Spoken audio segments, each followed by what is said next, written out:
जगण्याची आशा या मनाची भाषा तू न बोलता ना ऐकता समजून घेना स्वप्नाचे रंग मी तुझ्यात दंग उरे बाकी काय तुझी साथ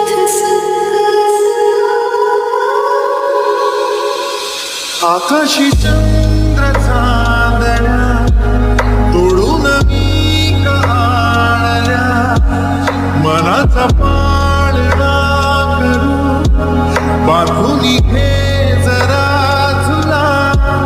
डोळ्यात तूच साजणी सुखाचा स्पर्श तू नवा तुझ्या बिना